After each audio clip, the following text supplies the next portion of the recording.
Wild Talents, by Charles Hoyfort, Chapter 13. In the New York Sun, July 9, 1927, is an account of a visit by Vice President Dawes to Memphis, Tennessee. In this city lived a car repairer, who was also a magician. He took General Dawes' handkerchief and breathed upon it, and it caught fire. Out of the case of the Negro who breathed dry leaves of fire, I conceive of the rudiments of a general expression, which I expect to develop later. The phenomenon looks to me like a survival of a power that may have been common in the times of primitive men.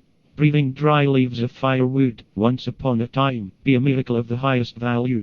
I speculate how that could have come about. Most likely there never has been human intelligence keen enough to conceive of the uses of fire in times when uses of fire were not of conventional knowledge.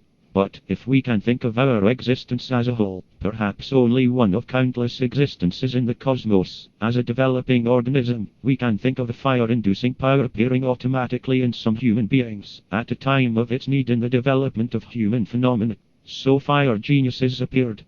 By a genius I mean one who can't avoid knowledge of fire, because he can't help setting things afire.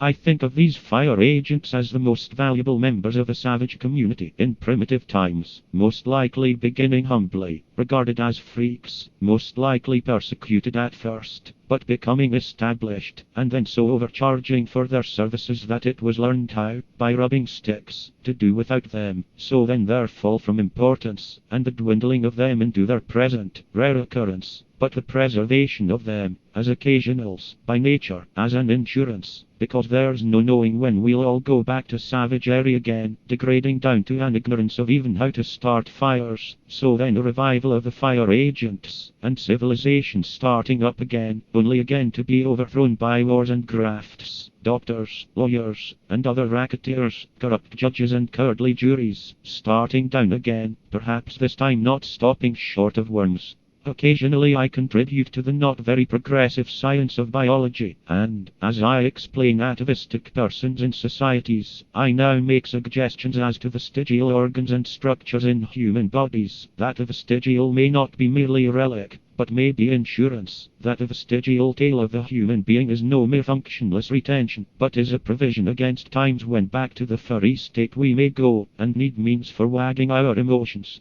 Conceive of a powerful backward slide, and one conceives of the appearance, by only an accentuation of the existing, of hosts of werewolves and wereskinks and werehyenas in the streets of New York City. Mostly our data indicate that occasional human beings have the fire-inducing power.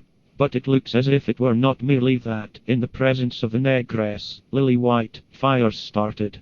It looks as if these fires were attacks upon her. Men and women have been found, burned to death, and explanations at inquests have not been satisfactory. There are records of open and savage seizures by flames of people,